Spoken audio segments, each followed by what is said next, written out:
Hi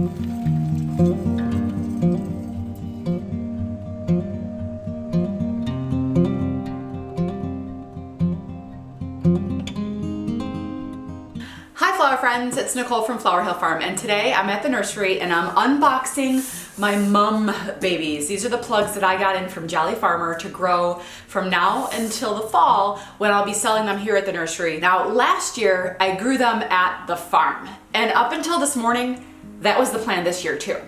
But things took a little bit of a drastic turn when I started to think real hard about it. So I was going over in my mind the issues that I had at my house last year, which were they didn't get enough sunlight because I grew them in a spot where I shouldn't have. And also my well ran dry on more than one occasion. It's not strong enough to handle watering this many mums at once. Think about, so this year I'm growing 1,500. Think about 1,500 mum pots being watered at the same time with a dosatron, a fertigation system. It's a lot of water and my well cannot handle it. It doesn't have enough of a return rate. So this place at the nursery, it's on village water.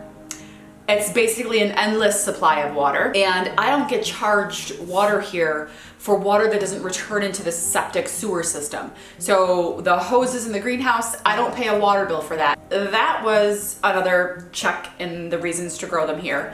I also, in the negative side, it's in the village. I'm concerned about security for my mums. I don't want any theft of my products or anything like that. I don't leave anything outside here. Not that my cute little village has a high crime rate at all. There's basically no crime, but I'm always nervous that people are gonna be like, oh, there's mums out in the field, I'm gonna take one. Well, we can fix that with some security cameras and some signage and maybe a fence. So those things are easily fixed. The other reason that I wanted to grow them here at the nursery is transportation. Last year I grew 550 mums at the house and we trucked them here. I could only fit maybe 15 in the back of my car at a time. That's not very many mums when you're selling hundreds of them on a weekend. We have my dump trailer and my husband's truck. You could only fit one layer of mums. So at most we were able to transport 50 mums at a time. When you're growing 1,500, moving 1,500 mums from, I live about 7 minutes outside of the village, so, you know, about a 20-minute round trip, not including unloading time, that's a lot of extra work that I didn't want to have to deal with. So that was another check in the positive side to grow them in the village. I'm also here at least 3 days a week, so I would be able to dedicate time to taking care of them instead of having them at my house and kind of, you know, getting to them when I'm able to. Thursday, Friday, and Saturday are my summer hours at the nursery. So I'm here for 8 hours on Thursday, Friday, and Saturday. So if they need to be sprayed for pesticides, or if they need a fungicide application, or if they need anything like that, or pinching, etc., I can handle that. Inspections and just making sure I have eyes on them. It'll be a lot easier if they're here. And when they're at home, it's easy to overlook them because I have so many other things to do at home. All right, so that was another check on the positive side. I think that's about it. Oh no, one of the biggest things, my pot filler is here. I do not have a pot filler at home, so we would have had to fill 1,500 pots by hand for the mums, and that doesn't sound like a fun time, and it takes a long time. So with the pot filler, it's just a lot easier to fill the pots, and then we move them once, we move them to where we're gonna grow them, and then they sit. My battery's blinking. So I don't have my actual professional microphone on the camera today, so my voice might sound a little bit weird. And this is all the fertilizer. I use 2 different kinds of fertilizer, and I'm using what Jax, this is the company that I use for my fertilizer, Jax recommended I use certain fertilizers. I'm switching from basically a mum feed to a general purpose fertilizer, and each fertilizer is used for a certain time frame. Okay. And then my mum pots. The mum pots, I'm growing a couple different sizes. I believe this is a 10-inch pot. I want to say it's a 10-inch pot. I last year grew them in 9-inch pots. And then I also have 6-inch pots, and I'm going to be doing several hundred in them as well. And then I also have a few of the larger pots, some of the 12-inchers. I'll be doing those as well. And I'm going to make some like triple colored ones. Those were really popular last year. So I'm trying to do a bunch of different things. I might even do some hanging baskets anything like that. It's really fun to experiment. I can't wait until next year when I'm experimenting with the actual hanging baskets. I'm still working on that, you know, catch up at the nursery video. I'm working on that. I'll get that to you guys as soon as I can. Okay, so as far as unboxing mums, I'm not gonna do all of them. I have more boxes of these too. I think I have 4 boxes total.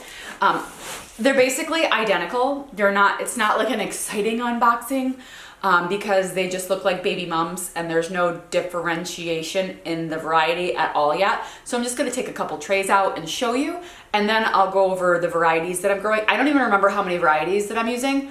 I'm doing some early, some mid, and some late, and I'm doing a whole bunch of colors. So I'm really excited about these ones this year.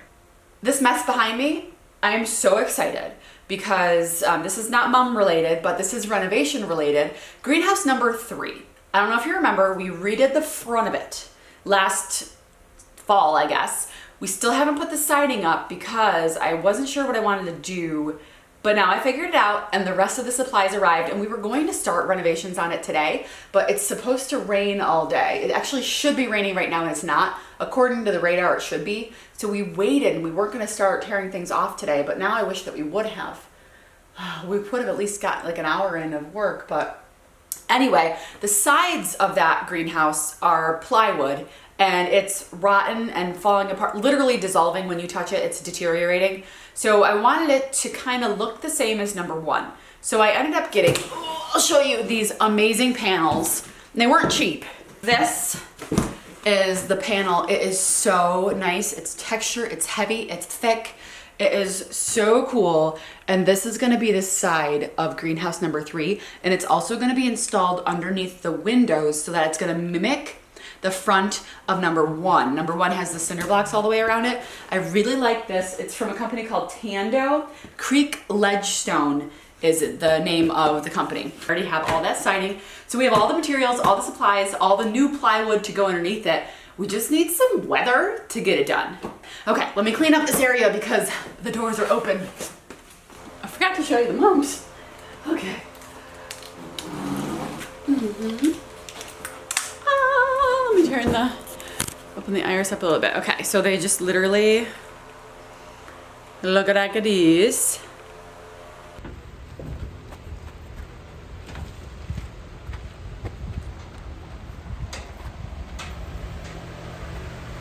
Where do you want it? The other way. Yes. Well,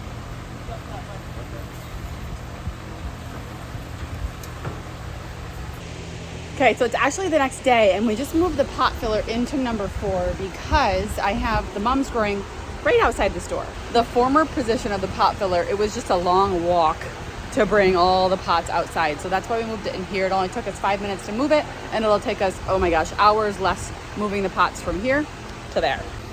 This pot filler is one of the reasons why I decided to grow the mums here. It's definitely been a huge game changer this year. See where Brad and my cousin Lucas are. This is where we're gonna put the mum field. It's basically gonna go right there. I'm using a combination of this bark and peat-based soil, and I'm also using some sun grow bales that I have left over.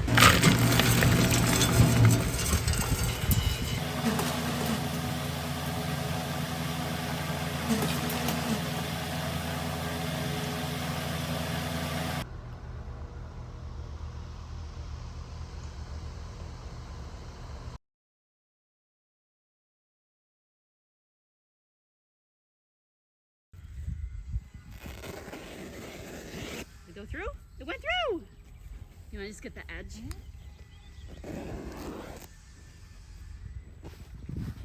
Okay, we're gonna pull it towards the tree a bit more. And then over there, you see under the tree, there's those smaller cinder blocks. We could totally use those temporarily. Okay. Oh, it's heavy. I got one hand. Okay, this is good because I don't want to get shade.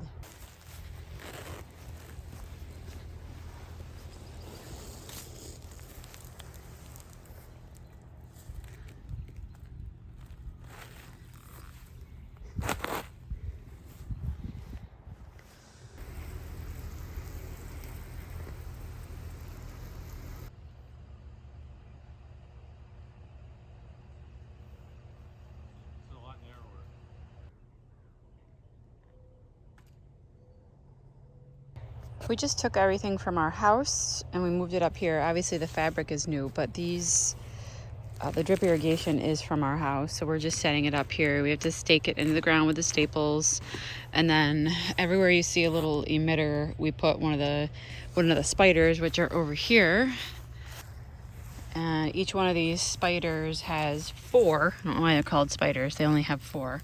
But they have 4 little tubies, and these go into the individual pots. I prefer the straight ones. I found the ones with the elbows got stuck in the pot when we went to sell the mums last year. Like, these ones are straight, and then some of these black ones have a little bit of an elbow, and they were a little bit more difficult to get out of the pots when it comes to selling them. But anyway, so we have a bunch of new ones because we are tripling our mum production this year. This is not enough space. So, I mean, it is, but there's another special project going on back there this year, so we can't do anything there. I love the way these rocks are around the oak tree. The oak tree got hit with a little bit of frost, but it looks amazing right now and it's starting to fill in. So we are gonna have to use more of the cloth that way, focus, and add more rows there to do our whole mum patch this year. And that's the barn that's coming down, but it's not like a right now project, but it'll eventually come down. Look at those rusty staples. He's stapling down the line too because we were told to do that last year by one of our suppliers, and it was good advice because when the heat gets on this and it's a really hot day, it stretches out the tubing and the tubing gets longer and it snakes all over the place. So if it's not staked down, you might find it trying to fly away. So that was good advice. This 300-foot roll is also going to be used to replace the floor in number 4. Brad opened up the lines one at a time to just do a test on the emitters just to make sure that everyone was working. We did find a couple that were broken from last year, and a couple actually were just missing, but we had backups and we always have supplies for this, so we had no issue popping a new emitter back in.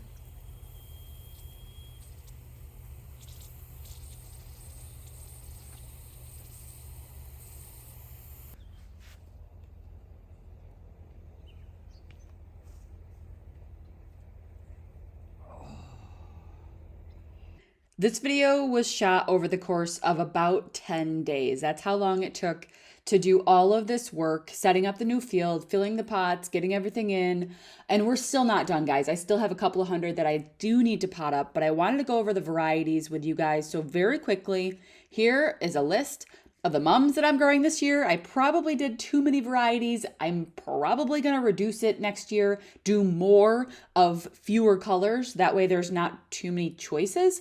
I'm finding that when people are presented with too many choices, they have a hard time making a decision. So here are the ones that I'm growing this year. We have Arlette Purple, Aubrey Orange, Bethany Yellow, Beverly Dark Bronze, Chelsea Coral. This was hugely popular last year. It was my first to sell out.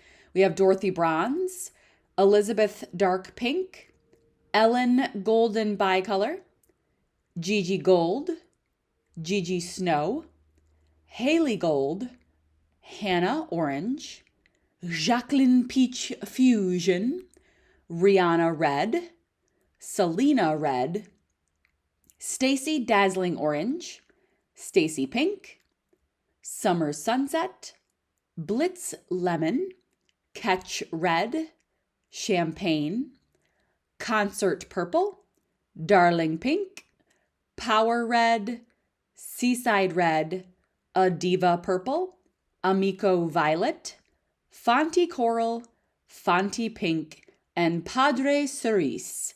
I really like that one. I like all of them, which is why I ordered all of them. What it is, there's an early, a mid, and a late blooming mum, and I wanted to get a variety of each because I have customers who want them in bloom at different times. Oh, I forgot. I'm also growing asters this year. I got a whole tray of purple Henry asters. Well, they're called Henry III purple. A farm a town over grew these last year, and they just came so beautifully, and they were very popular. In fact, they were so popular, he wouldn't wholesale any of them to me because he needed them for his retail customers. So I said, okay, well, I'll just grow my own this year. So I'm very excited about that. They're already growing. They're looking good. So those are the varieties of mums that Flower Hill Farm is growing this year. They will be available for sale at the Boone Street Nursery later this fall. All right, guys, I'm going to get back to it. I actually have more potting up to do and a lot more cleaning to do at the nursery this week. And I also have some more editing to do because I have to bring you up to speed about how the whirlwind month of May went at the nursery. So thank you guys for sticking around, and we'll see you soon. Excuse me. Excuse me. Why is the paper towel a mess? Excuse me. Maybe not?